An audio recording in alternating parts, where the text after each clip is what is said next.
Hello student. आज हम नया चैप्टर लेके आएंगे यूनिट नंबर 7 का। यूनिट नंबर 7 का पहला चैप्टर है जेनेटिक्स का principle of inheritance and variation, जिसे शॉर्ट में जेनेटिक्स कहते हैं। आज वो चैप्टर पढ़ेंगे। यूनिट नंबर 7 में मॉलिक्यूलर बेसिस ऑफ इनहेरिटेंस को हमने कंप्लीट कर दिया है, इवोल्यूशन को हमने कंप्लीट कर दिया। एक चैप्टर बचा है, उसमें जेनेटिक्स। ये खत्म होते ही यूनिट पूरा कंप्लीट हो जाएगा। तो इस चैप्टर को पढ़ेंगे। और कैसे पढ़ेंगे? चैप्टर में जो भी चीज़ आएगी पहले उसे लिखेंगे, उसके बाद हम समझेंगे। मतलब टर्मिनोलॉजी को पहले लिख देंगे, उसमें क्या बताना है वो भी लिख देंगे, उसके बाद उस चीज़ को समझेंगे। कंसेप्चुअल है, क्वेश्चन बहुत ज़्यादा पूछा जाता है, तो साथ में सवाल भी उसका लगवाते जाएंगे और थ्योरी भी बताते जाएंगे। तो जेनेटिक्स, और इसका एक नाम है principle of inheritance and variation. Okay, तो कुछ पहले साइंटिस्ट हैं उसके बारे में देख लेते हैं, तब आगे चलते हैं। ओके, देखिए साइंटिस्ट के बारे में देखते हैं। पहले जेनेटिक्स टर्म, पहले मतलब नहीं समझना है कि क्या कैसे कैसे क्या होता है, वो नहीं। पहले इसके बारे में जो साइंटिस्टों ने जो बताया है उसे पहले देख लेते हैं जनरल मीनिंग, उसके बाद समझते हैं। Genetics term given by Bateson. Okay, genetics term given by Bateson. उसके बाद father of genetics Gregor John Mendel. Gregor John Mendel. Okay, father of genetics को ग्रेगर जॉन मेंडल को कहते हैं। टर्म दिए थे बेटसन ने या बेटसन ने। और बेटसन को ही फादर ऑफ मॉडर्न जेनेटिक्स भी कहा जाता है। इन्हीं को टर्म भी ये दिए थे और इन्हीं को father of modern genetics.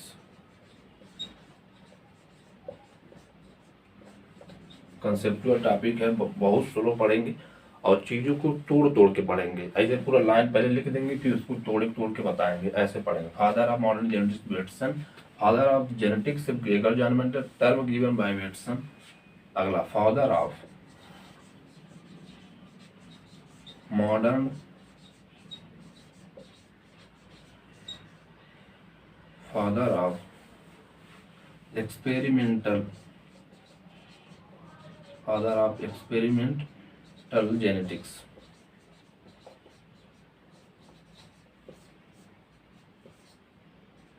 T H. Morgan साहब थे। T H. Morgan.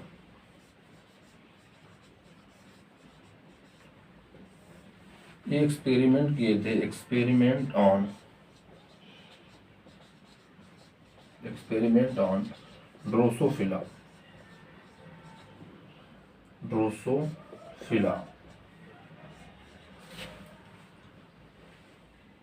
For discovery of linkage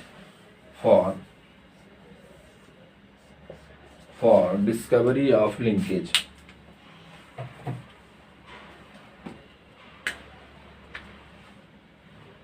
for discovery of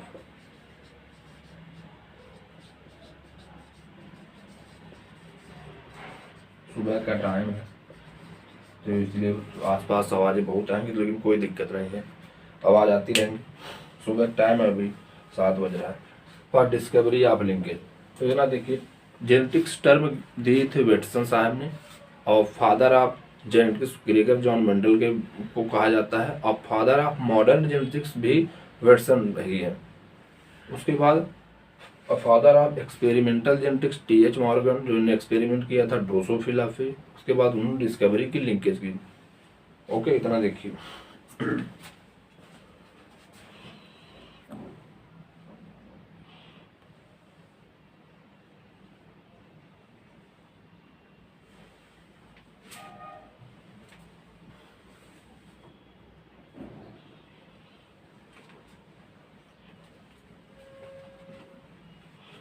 देखिए इतना। उसके बाद जेनेटिक्स में हम दो चीजों को पढ़ते हैं। जेनेटिक्स में ये सब तो चीजें याद करने वाली होती हैं। टर्म दिए थे वेटसन साहब, ये फादर ऑफ मॉडर्न जेनेटिक्स के भी थे, और father of experimental genetics T H. Morgan, और father of genetics Gregor John Mendel. Basically हम जेनेटिक्स में दो चीजों को स्टडी करते हैं, दो चीजों की स्टडी करते हैं। क्या क्या? जेनेटिक्स में दो चीजों की स्टडी करते हैं, एक हेरिडिटी एंड एक वेरिएशन। टू द पॉइंट हम इसका डिफिनेशन है उसका लिखेंगे, उसके बाद हम चीजों को समझाएंगे।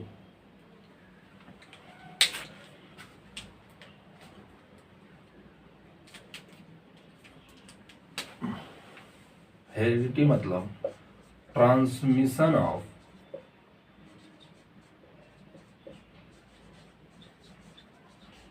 Genetic character, transmission of genetic character from parent to offspring.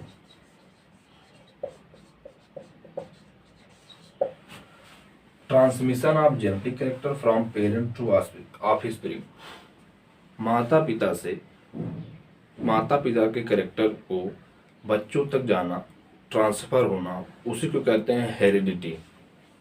Transmission of genetic character from parent to offspring, parent से उनके बच्चों में जेनेटिक कैरेक्टर को जाना या उसी को कहते हैं हेरिडिटी। ठीक, जैसे माता पिता हैं, पेरेंट्स हैं, उनकी हाइट का कैरेक्टर बच्चों में जाना, जैसे कहते हैं ना बच्चे माँ बाप जैसे माता पिता का 5 फीट के हैं तो देखेंगे तो लड़का भी उन्हीं के बीच का रेशियो उसके अंदर जाएगा, या तो 5 फीट से ज़्यादा होगा या 5 फीट होगा, तो वो एक कैरेक्टर है। वो कैरेक्टर पेरेंट्स से ऑफस्प्रिंग में गया, तो जो ट्रांसमिशन हुआ जो गया उसे कहते हैं heredity. Transmission of genetic character from parent to offspring. उसके बाद वेरिएशन, डिफरेंसेस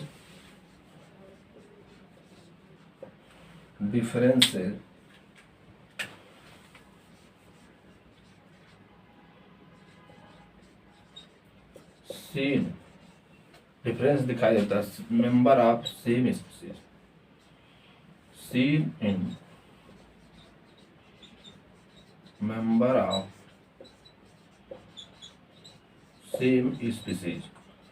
अच्छा, जहां भी हम वेरिएशन के बारे में पढ़ते हैं वो वेरिएशन को या चेंजेस को या डिफरेंसेस को दो ऑर्गेनिज्म के बीच में, दो सेम स्पीसीज के बीच में जो हम डिफरेंसेस देखते हैं उसे वेरिएशन कहते हैं। हमेशा वेरिएशन को हम सेम इंडिविजुअल ऑफ स्पीसीज के बीच में ही देखते हैं, स्पीसीज नहीं बदल सकती। वेरिएशन जब भी देखना है तो 2 इंडिविजुअल ऑफ सेम स्पीसीज के मेंबर में हम देखते हैं। जैसे देखो यहाँ पेरेंट है, पेरेंट से कैरेक्टर जेनेटिक कैरेक्टर आया ऑफस्प्रिंग में,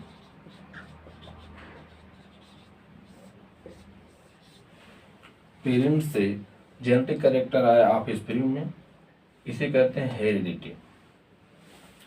और पेरेंट और ऑफस्प्रिंग में जो डिफरेंसेस मिलेंगे या 2 इंडिविजुअल ऑफ सेम स्पीसीज, तो सेम स्पीसीज हैं, जो डिफरेंसेस मिलेंगे, जैसे पेरेंट जो माता पिता हैं समझ लो दोनों का जो रेशियो 5 फुट 5 इंच 5.5 है, और देखें कि इसमें जो आ गया 5, 9, 5, 8 ऑफस्प्रिंग में देखा जा रहा है। तो जो डिफरेंसेस मिले, बहुत सारे डिफरेंसेस, हाइट में नहीं बहुत सारे डिफरेंसेस देखने को मिलती है, कलर का भी डिफरेंस आ जाता है, हाइट का कलर भी आ जाता है, बहुत सारे डिफरेंस। तो जो डिफरेंसेस आए तो सेम स्पीसीज के अंदर जो डिफरेंस है, जो अंतर मिले, उसे कहते हैं वेरिएशन। आगे से और डिटेल में अभी समझ में आएगा आपको। लेकिन एक चीज पूछे अगर ऑप्शन में दे वेरिएशन हम देखते हैं 3 member of same species, 2 individual of same species, कभी भी डिफरेंट स्पीसीज के अंदर हम वेरिएशन को नहीं देखते हैं। एक और टर्म है inheritance.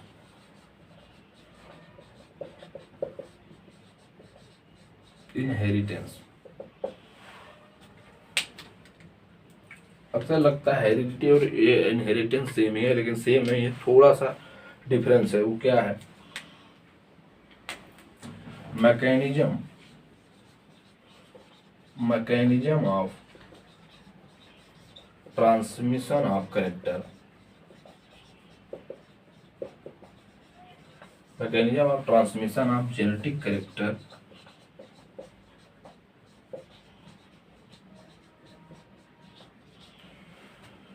From parent to offspring.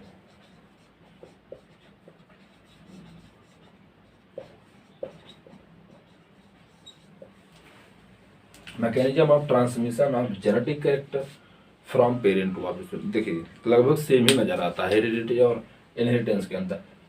Heredity में हम बस इतना देखते हैं कि जो कैरेक्टर ट्रांसफर हुआ उसे कहते हैं हेरिडिटी, लेकिन वो कैरेक्टर किस मैकेनिज्म को, किस पाथ को कैसे किया, कैसे गया वो कैरेक्टर, उसे हम पढ़ते हैं इनहेरिटेंस। मैकेनिज्म लिखा है ना यहाँ पे, mechanism of transmission of genetic character from parent to offspring. मतलब जैसे केमिस्ट्री में रिएक्शंस पढ़ते हैं, रिएक्शन से प्रोडक्ट बना, केमिस्ट्री में कैसे पढ़ते हैं, रिएक्टेंट यहाँ पे कुछ सबस्ट्रेट ले लिए, सबस्ट्रेट में यहाँ रिएजेंट ले लिए और यहाँ बन गया प्रोडक्ट।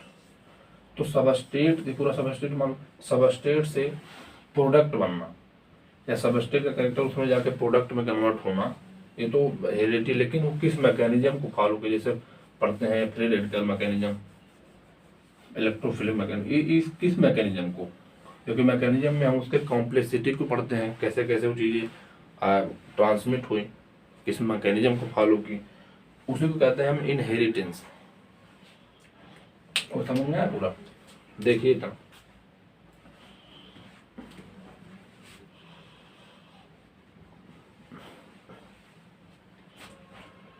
तो शुरू में हम लाए 3 साइंटिस्ट के बारे में पढ़ें। Term genetics, term given by Watson, ये फादर ऑफ मॉडर्न जेनेटिक्स भी है, और father of experimental genetics T H. Morgan, जो एक्सपेरिमेंट किए थे ड्रोसोफिला के ऊपर। अगले नंबर पे आया कि फादर ऑफ जेनेटिक्स किसे कहते हैं, ग्रेगर जॉन मेंडल को कहते हैं। इतना चीज़ें बताएं, इससे ज़्यादा कुछ बताएं नहीं। उसके बाद बताएं कि जेनेटिक्स के अंदर हम कलेक्टिवली 2 चीज़ों का स्टडी करते हैं, एक हेरिडिटी और एक variation. 2 individuals of same species के अंदर जो हम डिफरेंसेस को देखते हैं उसे वेरिएशन कहते हैं, और transmission of genetic character from parent to offspring उसे हेरिडिटी कहते हैं। और किस मैकेनिज्म को फॉलो करता है genetic character parent to offspring में जाने में, किस मैकेनिज्म को फॉलो करता है, उसके बारे में अगर हम चीज़ें देख रहे हैं तो उसे कहते हैं इनहेरिटेंस। बस एकदम क्लियर होना चाहिए। इतना देखिए,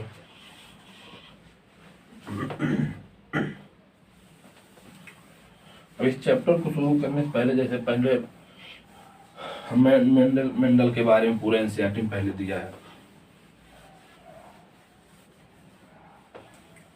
फिर मोनोहाइब्रिड करा दिया है, फिर law of dominance, law of segregation, independent assortment, ऐसे करके दिया है। तो पूरे जेनेटिक्स में कितने टर्मिनोलॉजी आएंगे, छोटे छोटे टर्म जो आएंगे उसके बारे में देखते हैं। पहले टर्मिनोलॉजी देख लें, तब देखेंगे कि मतलब आगे चीज़ों में चैप्टर में कैसे घुसना। चलिए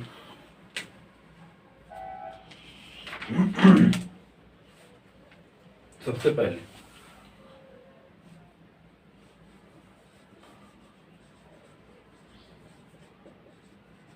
कैरेक्टर,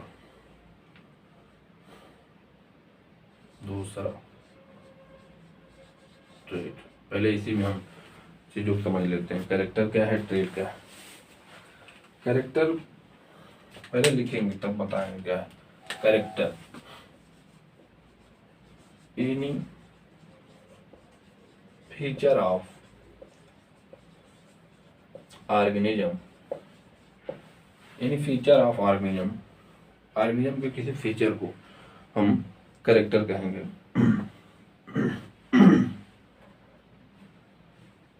जैसे हाइट,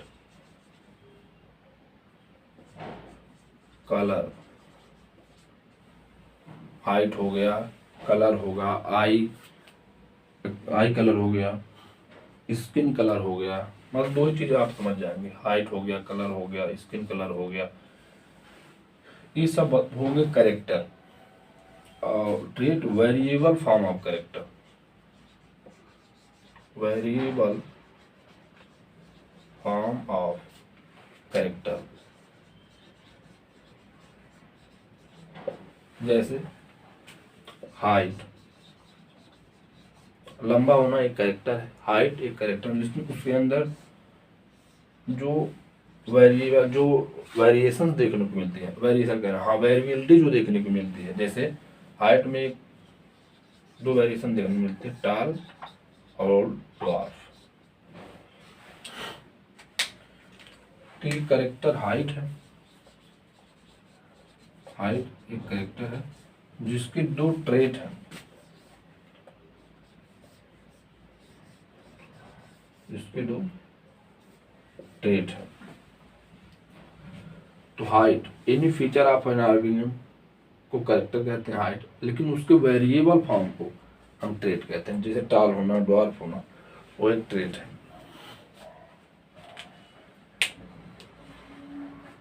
सब नोट करते रहिए भाई।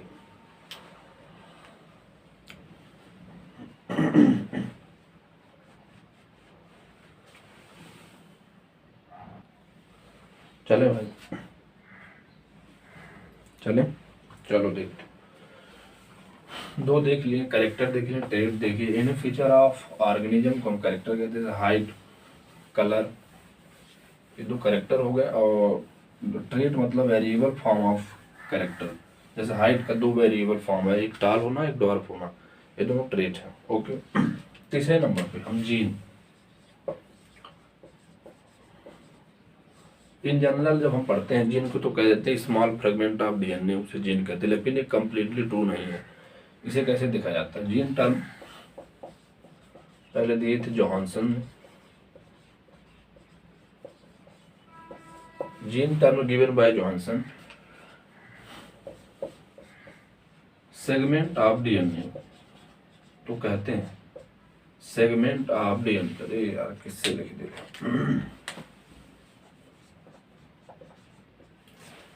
segment of DNA that responsible for appearance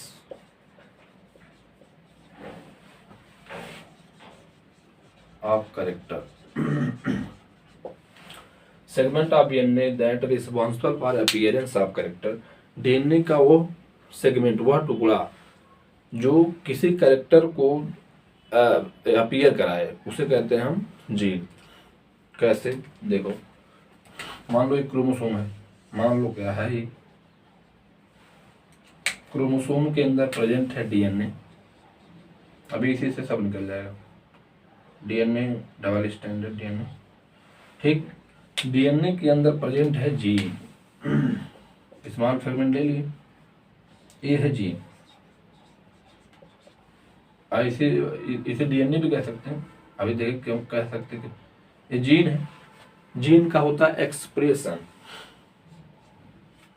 होता है ट्रांसक्रिप्शन, बनता है आरएनए, फिर होता है ट्रांसलेशन, होता है प्रोटीन बिहेव लाइक एंजाइम। अब एंजाइम सबस्ट्रेट को प्रोडक्ट में कन्वर्ट करता है। अब सबस्ट्रेट से प्रोडक्ट कन्वर्ट करता है तो एक कैरेक्टर अपीयर होता है, कैरेक्टर दिखाई देता है, तो इसे कहते हैं जीन। मतलब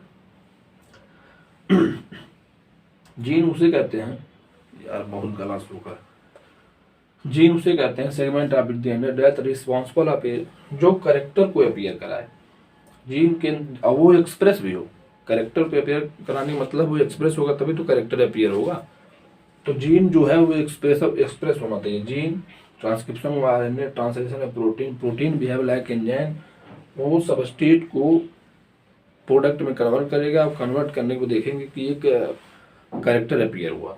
तो जीन का एक्सप्रेशन होना बहुत जरूरी है कैरेक्टर के लिए। लेकिन यहीं पे एक जीन है,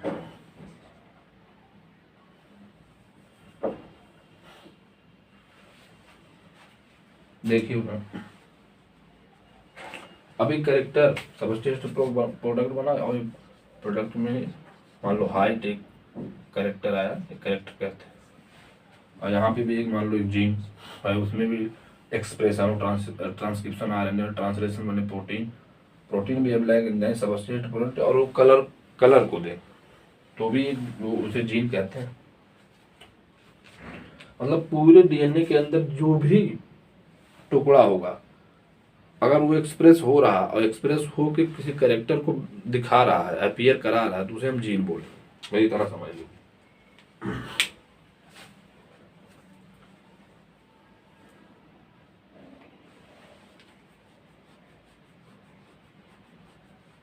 और जीन को ही हम यूनिट ऑफ इनहेरिटेंस भी कहते हैं।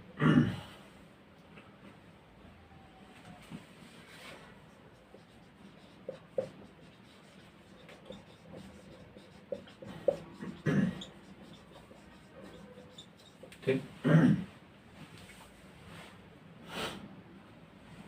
ओके, यूनिट ऑफ इनहेरिटेंस है जी।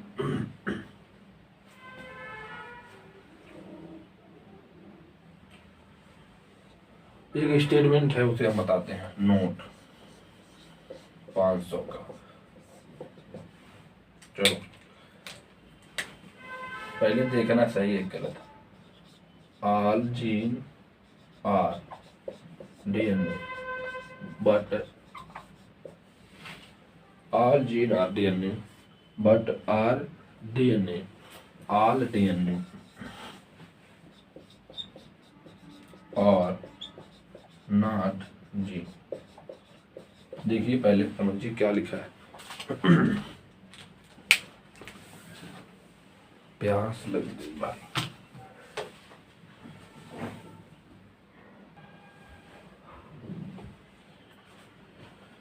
समझे क्या है?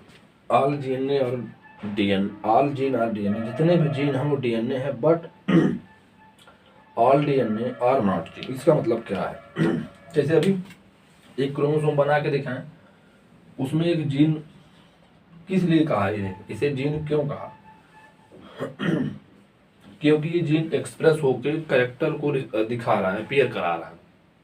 लेकिन अगर हम किसी यहाँ डीएनए के छोटे फ्रेगमेंट को ले लें और एक कोई भी एक्सप्रेशन नहीं दिखाता हुआ, not responsible for expression, not responsible for any expression, ये सही, किसी भी एक्सप्रेशन में ये पार्टिसिपेट नहीं कर रहा, तो उसे हम डीएनए बोलेंगे, जीन नहीं बोलेंगे। क्योंकि अभी हमने लिखा segment of DNA that responsible of appearance of character. DNA का कोई भी सेगमेंट जो अपीयर कराता है कैरेक्टर को, उसे हम जीन कहते हैं।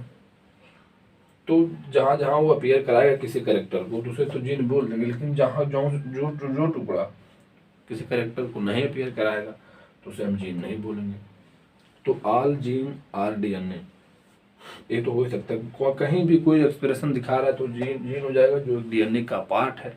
कि but all DNA are not gene. जैसे यहाँ पे डीएनए का एक छोटा टुकड़ा ले लिए, ये नहीं एक्सप्रेस हो रहा है, तो कैसे इसको हम जीन बोल देंगे? डीएनए तो है ही, लेकिन जीन तभी बोलेंगे जब एक्सप्रेस होगा। समझ में आया?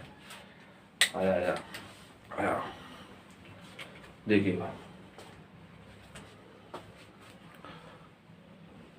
चलो आगे देखो। तो तीन पढ़े, कैरेक्टर पढ़े, ट्रेट पढ़े, जीन पढ़ लिए। कैरेक्टर देखे, feature of any organism, character variable form of character is called trait. और तीसरा पढ़े जीन, जो जोहानसन टर्म में दिया था, segment of the responsible for appearance of a character, कहते हैं जीन। जीन इसमें कहते हैं जो एक्सप्रेशन के बाद किसी कैरेक्टर को अपीयर, मतलब रिस्पॉन्सिबल हो किसी कैरेक्टर को अपीयर कराने में, उसे हम कहते हैं जीन। फिर एक स्टेटमेंट पढ़ा, आगे देखो क्या है। चौथा एलिन,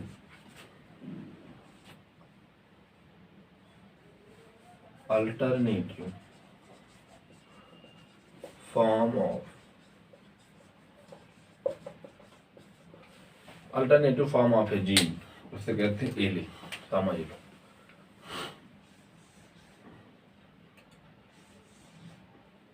लगना चाहिए सेम, नहीं लग रहा है तो क्या करें।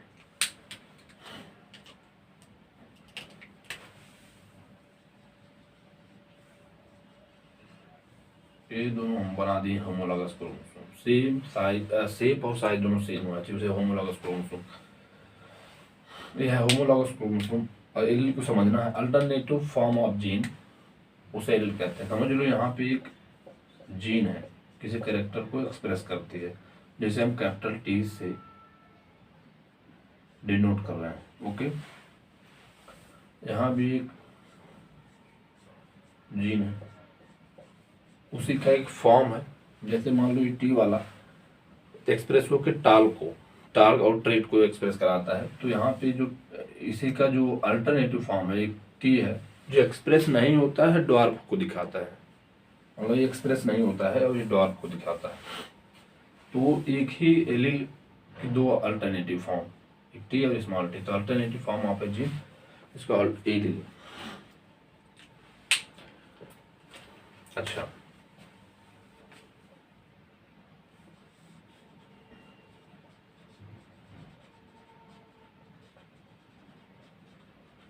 ये लिख क्यों रहे हैं? अब इसमें एक आएगा स्टेटमेंट, होमोलॉगस क्रोमोसोम है।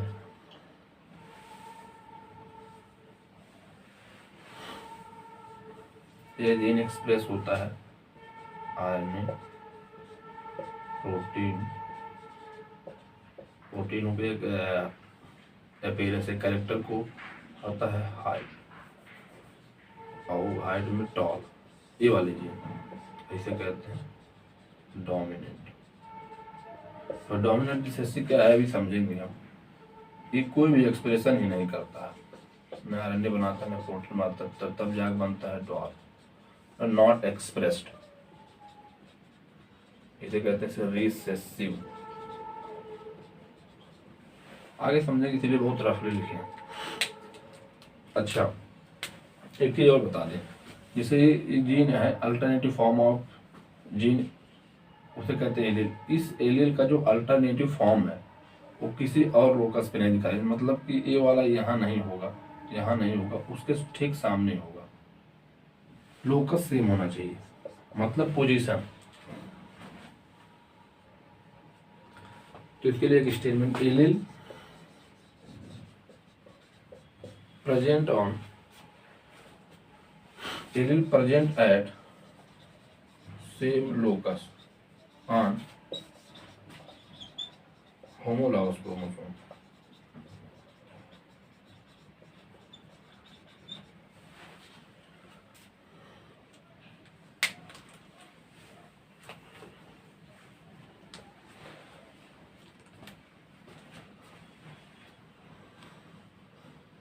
चार,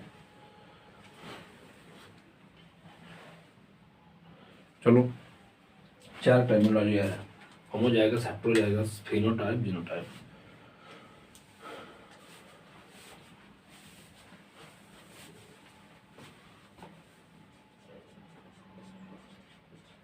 to similar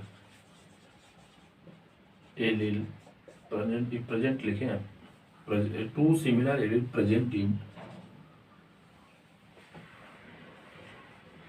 diploid cell of organism. Two similar allele present in diploid cell of organism. जैसे capital T capital T, two similar allele present in diploid, two है तो डिप्लॉयड सेल, डिप्लॉयड ऑर्गेनिज्म में हो, ये भी same है, तो to similar allele present है। इसी प्रकार two dissimilar allele present in diploid organism, cell of organism. Dissimilar allele present in two diploid cell of organism. टू dissimilar allele क्या है? बस सही है। देखिए एक है phenotype, external appearance of an organism,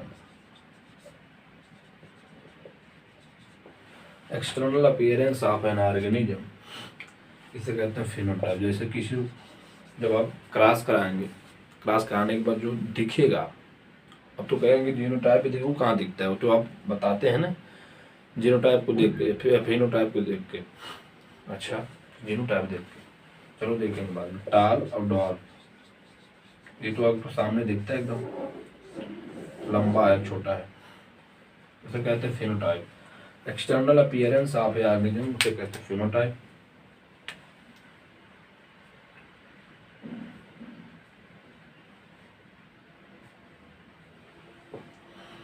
genetic makeup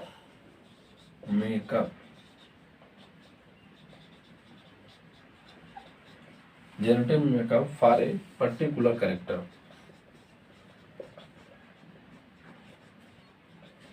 genetic makeup for a particular character कहते हैं जीनोटाइप। वैसे इसी टाल के लिए रिस्पॉन्सर होता है कैपिटल टी कैपिटल, तो इसका जेनेटिक मेकअप है इसका कैरेक्टर या ट्रेट के लिए, genetic makeup for particular character.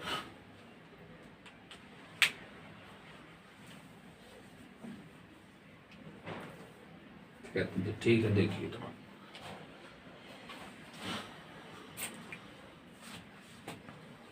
तो क्या क्या पढ़ लिए हैं अभी तक हमने।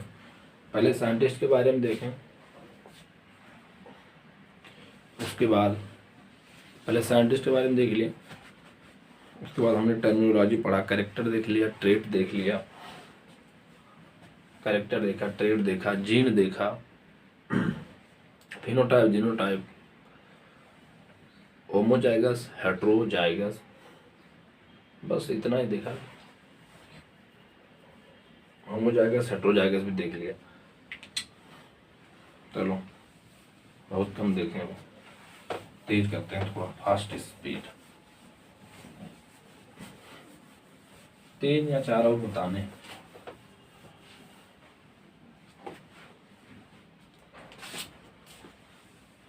फिर पढ़ते हैं, देखते हैं क्या है। चलो तीन चीजें देखते हैं। फिनोकॉपी, हाइब्रिड विगर या हाइड्रोसिस, इन ब्रीडिंग डिप्रेशन। फिनोकॉपी क्या है, हाइब्रिड विगर क्या है, इन ब्रीडिंग, पहले इन ब्रीडिंग डिप्रेशन देख देख लाइन का है, कंटिन्यूअस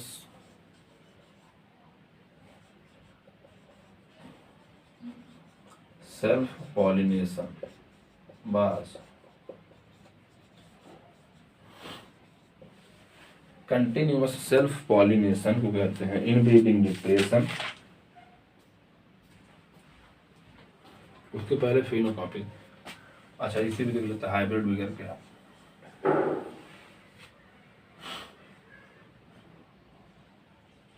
हाइब्रिड विगर या हेट्रोसिस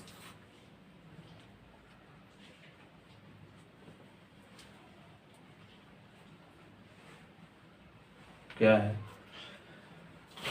हाइब्रिड विगर या हेट्रोसिस क्या है।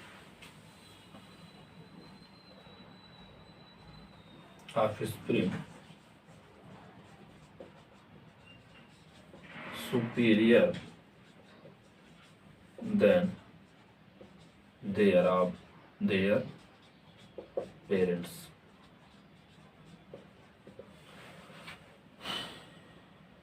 आप सुपीरियर, जो आप स्प्रिंग हो वो सुपीरियर हो अपने पेरेंट्स से, उसे कहते हैं हाइब्रिड बिगर या हेट्रोसिस। फिनोकॉपी, फिनो इतना देखिए पहले।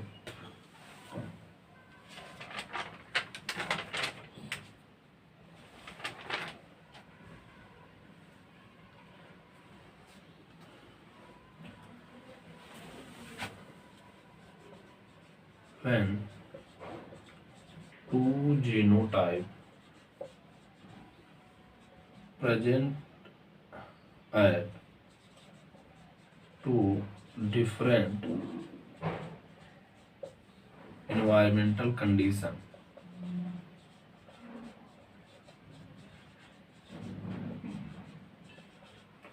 when two genotype present in two different environmental condition.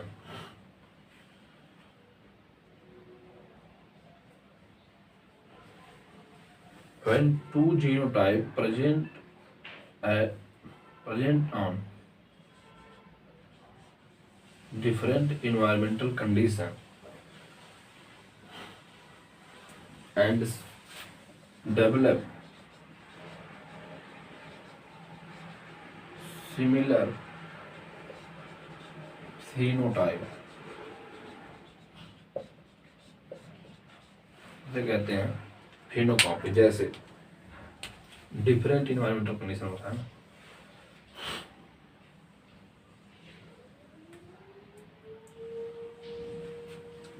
जैसे दो प्लांट हैं,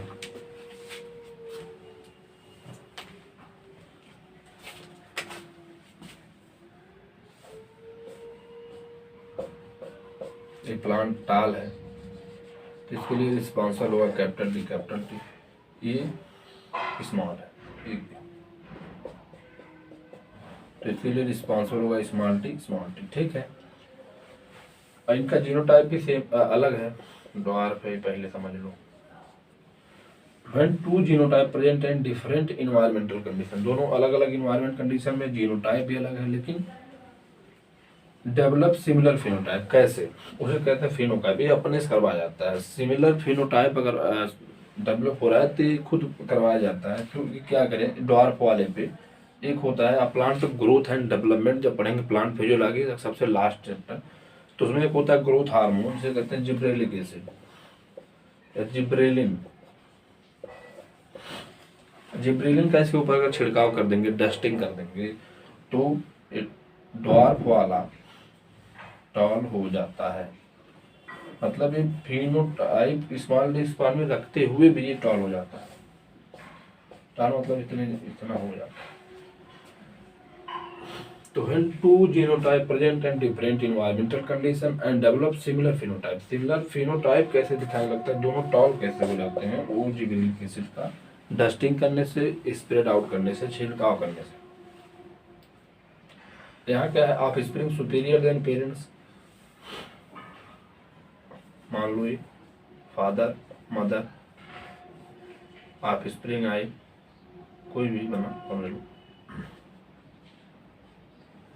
तो ये जो ऑफ स्प्रिंग बना अपने पेरेंट्स से सुपीरियर बन रहा है, तो इस ऑफ स्प्रिंग को हम हाइब्रिड विगर या हेट्रोसिस इस प्रोसेस को कहते हैं। इसी ऑफ स्प्रिंग को हाइब्रिड विगर या हेट्रोसिस या पूरे प्रोसेस को हाइब्रिड विगर। इनब्रीडिंग डिप्रेशन क्या होता है, इसी हाइब्रिड विगर का लॉस हो जाए, जो सुपीरियरिटी आ रही है, या ऐसे जब strategy for enhancement and food production में जब पढ़ेंगे तो लॉस इन प्रोडक्टिविटी आ जाएगा। अगर कंटिन्यूअस सेल्फ पॉलिनेशन करते जाएंगे तो प्रोडक्टिविटी में लॉस दिखा देता है, कमी आ जाती है, या हाइब्रिड विगर में लॉस आ जाता है। उसी को कहते हैं inbreeding depression. Continuous self pollination क्या रहता है, इनब्रीडिंग। अब एक छोटा सा और है, उसके बाद लेक्चर को हम बंद करते हैं।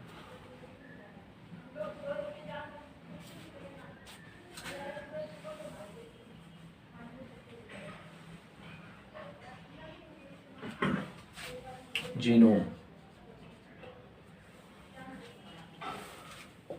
कितनी बार बताया जीनोम क्या होता है, बस इसे लिख देंगे, हैप्लॉइड सेट ऑफ क्रोमोसोम।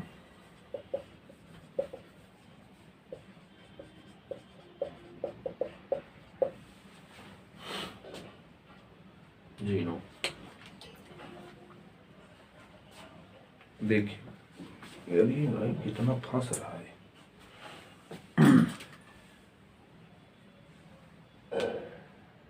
देखिए है ना,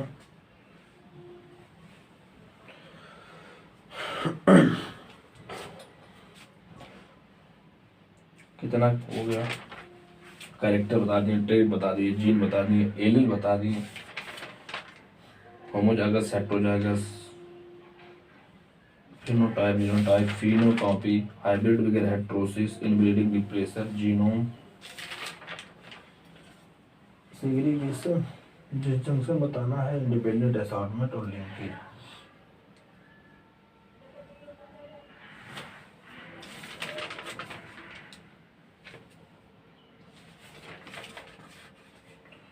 चलो उसे अगले लेक्चर में देखेंगे। तो एक बार पूरा रिकैप करा देते हैं, क्या पढ़ा रिकैप में देख लेते हैं। सबसे पहले हमने जेनेटिक्स देखा। जेनेटिक्स को हम कलेक्टिवली स्टडी करते हैं हेरिडिटी और वेरिएशन में।